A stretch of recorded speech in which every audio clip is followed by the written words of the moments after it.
Hi, this is Brian Lewis with JTNS, and I'm coming at you this month to talk about our monthly safety meetings. You got my back. So, this is a really good presentation. It deals with safety awareness and communication and all the things that are important to go make a good safety culture. So, having said that, we usually talk about accidents or near misses. Hopefully, no accidents, hopefully, only near misses. Since I'm not there to do this in person, please pause the video at this point and talk about any near misses or accidents you've got and or you've had, and take 5, 10, maybe even 15 minutes and talk amongst yourselves and see if you can develop some solutions to these type of things that have happened. And keep that in mind. Good communication is part of this, and talking about near misses and accidents really opens up the door to have good communication. So go ahead and pause the video. All right, hopefully you've talked about any near misses you've had or accidents. Hopefully you've not had any and you've just let the video run. So with that, we're going to go ahead and get into our presentation. You got my back.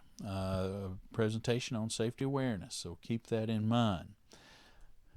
The best defense: accidents can occur at any time, any place, and to any of us. By nature, accidents are not planned. Our best defense against accidents is always to be aware. So, obviously, part of the definition of an accident is that you didn't expect it coming. You didn't see it coming, or you weren't paying attention to it. You didn't plan for it. And that's just the way accidents are. We try to plan for everything, but sometimes stuff happens and we just don't see it coming. So what's our best defense? Well, our best defense is to be aware of things that are unexpected. So keep that in mind. You always want to be on the lookout and be aware of your surroundings and the conditions at your work site, because surroundings and the conditions at the work site changes constantly. So we have to be aware of what's going on. Maintain awareness. Maintaining awareness of our position and surroundings is our best way to recognize and to avoid hazards on the job or those that develop as the job progresses. We're going to talk a little bit more about job briefings, but I want you to understand that it is not just the supervisor or crew leader's responsibility. It's everyone's responsibility to be aware. And it's also everyone's responsibility to maintain or continue your awareness after you start work. A lot of us are aware before work starts, but we don't pay particular attention after the work starts. So keep that in mind. Maintaining awareness is not just something you do at the beginning of the job and then it takes care of itself. It is not simply covering all the appropriate things in the job briefing. It is being alert and watchful and keeping your mind on what you do and those around you, what they are doing. So, as I've said before, maintaining awareness is not just something you do at the beginning of the job and it takes care of itself. There have been many accidents, many incidents. I think about the person down in Florida that shot up the AT&T trucks. I think about some other incidents that people have told me where conditions on the job site changed after work was started. This happens or can happen when we talk about trenching and excavation. Horizontal cracks that form along the ground, vertical cracks that you need to look for that form on the walls of an excavation or a trench, they don't always happen before the job starts. Sometimes these things form after the job started. Maybe it's due to weather conditions. Maybe it's due to vibration that's coming through the ground that's loosening up the dirt and causing the cracks to form. But nature is just not always convenient. Not for us anyway. So keep that in mind. Look for these things. Pay attention to what's going on. It's not just the crew leaders, the supervisors, or the competent person's responsibility to look for these things. It's your responsibility to look for them, and it's my responsibility to look for them. We're all in this together, and that's what good safety culture is. It's not simply covering all the appropriate things in the job briefing. I know that a lot of people look at the job briefing as sort of a painful process, and I understand that. I understand it. Having said that, the job briefing is a great opportunity to practice safety first, to make safety a priority. When we make safety a priority, it informs all our decisions. It informs all our actions. So use the job briefing as an opportunity to look at what's going on around you. Use it as an opportunity to pay attention to things that other people wouldn't normally pay attention to or be aware of. Bring them up and talk about them. It's not just a piece of paperwork that somebody makes you do because they like paperwork. The job briefing has got an important function to keep everybody safe. So when we're out here on the job, keep that in mind and pay attention to it, and try and be active. Be active with job briefing. Don't let the supervisor just come to you, say 2 or 3 things, check boxes, pass around, everybody sign it, and it's done. Make sure you talk about how you're going to handle traffic if you're going to be exposed to traffic. Make sure you talk about things like vibrations if you're digging a trench near the roadway. Make sure you pay attention to heavy equipment. All these things are important. It's being alert, watchful, keeping your mind on what you do and those around you are doing. I think of heavy equipment when I read this particular bullet point. Heavy equipment operators have a hard job. They do great at the job they do. But while they're digging, they're not always looking for pedestrians or their coworkers walking around. So you need to be alert for pedestrians. Keep them out of your work zone. When you approach a piece of heavy equipment, a backhoe or track hoe, make sure you have the attention of the backhoe or track hoe operator before you get within the swing radius of the bucket or the swing radius of the counterweight if it's got a counterweight on it. Pay attention to those things. Watch out for yourself. Watch out for other people. Watch out for the people in your crew that are not paying attention, and help them out also. Communication. The key component to awareness on the job is communication. Good communication improves the chances of avoiding an accident. You will let your coworkers know that you're there and paying attention. All these things are important. Now, when we talk about communication, what we really are talking about is active talking and active listening. Now, active talking just means you're being very specific when you ask for something, or you're telling someone about something, or you're requesting somebody to do something. It's important that they understand exactly what you mean. Don't operate in the gray area. Take whatever you're saying from gray area and move it into black and white. Active listening is simply when you repeat back to the person who's talking to you what you think they said to you. Use your own words. That gives the person that's doing the talking the option to say, no, that's not what I meant. I meant this. Or they can say, that is exactly what I meant. And you can see that this is going to take work. But it's good work. And it is safety is a priority. Safety first work. And anytime you can clarify what people say, you're going to be better off. So keep that in mind. Keep that in mind. Absolutely. Practice active talking and active listening. And it'll be a little work at first, but soon you get used to it and it just becomes like second nature. Good communication improves the chances of avoiding an accident. This goes right along with the first bullet point. When you take things that are gray and make them black and white, it absolutely reduces the chances that somebody's going to get hurt. So keep that in mind. Let your coworkers know you're there and paying attention. This is important. It does great for morale. that people aren't thinking about what happened last night in the big game, or they're not thinking about what's coming tomorrow or on the weekend.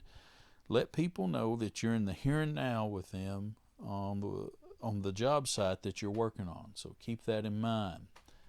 Say something. Don't be the person that looks in the mirrors and wonders, what if I had just?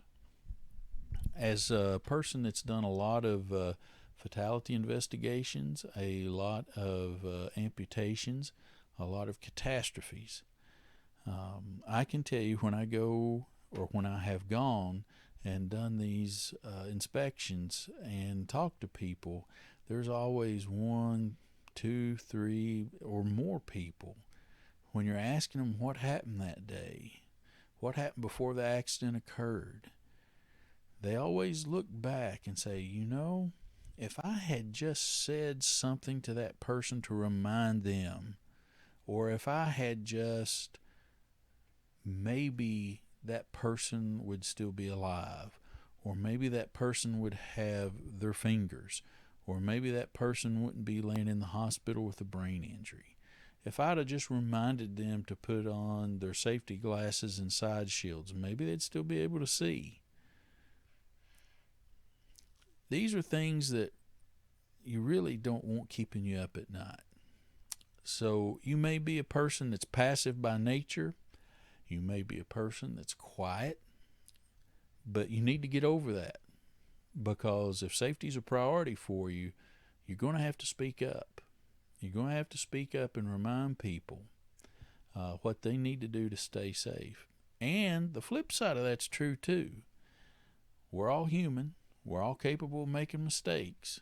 So if you're going to step up and tell somebody, or remind somebody, or demonstrate to somebody that there's something out there they need to pay attention to stay safe, you need to accept that when somebody's talking to you. Communication's always a two-way street. I didn't believe it when I was in school and somebody was talking to me and I got in trouble for them talking, but as an adult, I'm going to have to concede that my teachers were right. It's a two-way street.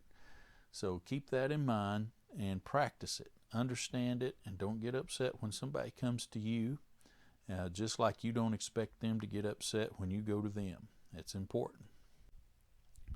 There's a video that I'm going to provide that couldn't be embedded in this video. It's a really good video. It deals with 3 different scenarios, and the scenarios happen in production plants. But don't let that throw you off. Don't close your mind to it just because it happens in production plants. Because what I'm going to tell you is the hazards that happen in production plant, you can still see out on the job site. A lot of these accidents are going to talk about nip points, being caught in machinery, being struck by machinery, things like that. And the truth of the matter is, you can be caught in machinery, caught in a trench collapse. You can be struck by machinery, and there are many pinch points that go along with on job sites. So just because these things happen in a production plant, don't think that the same type of hazards can't happen to you out on a job site. So keep that in mind. Go ahead and pause this video, play the other video, and then come back to this PowerPoint. Okay, now, hopefully that you've watched that video.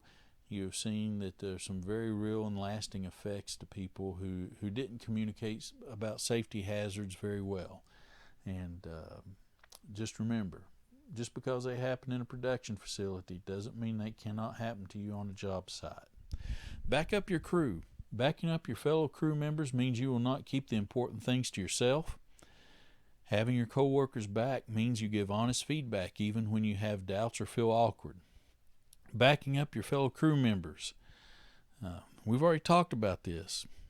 Now, there's a lot of people out here I know that are not passive, have no problem whatsoever telling someone to look out for certain safety situations. But there are always a handful of people that are just passive or quiet by nature. And like I said before, you got to get over that. Safety's too important not to talk to someone, not to tell people what they need to know to keep themselves safe. There again, having your coworkers' backs means you're honest with them, even if that person is a grumpy person, even if that person doesn't like or respect you. You want to be able to put your head on the pillow at night and know you did everything you could to keep somebody safe. You're not responsible because you spoke up and told the person what they needed to hear. And to be honest, that's just about being an adult. It's just about being an adult. So keep that in mind. They will know that you're watching out for them, and when they talk to you, you will know that they are watching out for you. They will know you have their back, and you'll know they have yours. Safety culture is a hard thing to develop, but it really comes down to looking out for yourself and looking out for the man beside you. So keep that in mind. And there's something that happens when you develop a good safety culture, when you practice active talking, active listening. It's hard at first, but once it get over that initial part where you have to really be conscious about practicing active talking, practicing active listening, being aware of things that are around you that can hurt yourself and other people. Once you get over that initial impact of doing it, where it feels like it's really hard work, it becomes second nature. And once it gets to be second nature, then what's going to happen is it doesn't feel like work anymore. And that's when you have a really good safety culture. And it's hard to do, and it takes time. But part of it is knowing that someone's looking out for you just like you're looking out for them. So keep those things in mind. Got my back. Stay alert. Don't hesitate to speak up and let them know that you have their back. And hopefully they'll let you know that they have yours. Keep all of that in mind. Now, at the end of all of our monthly safety meetings, we give an opportunity for people to ask questions or say what they think about the presentation, what's on their mind. Obviously, I'm not there in person this month to do that. Go ahead and talk among yourselves. If you have questions, hopefully you can solve the questions among yourselves. If you can't, talk to your safety manager, your safety director, or the person that's responsible for safety, because most safety people wear about 3 or 4 different hats. So you may not know that they're the safety director or have that responsibility, but you know they work with safety. So go talk to them about it. Hopefully you all can figure those things out with your collective experiences, and that's a great thing if you can. If you can't, go ahead and give us at JTNS a call. We're more than happy and are willing to help you in whatever you got going on, and hopefully rectify anything that could be an issue. So I appreciate y'all paying attention. Hope everything's going well for you all, and look forward to having safety meetings in person again. Have a good day. Thank you.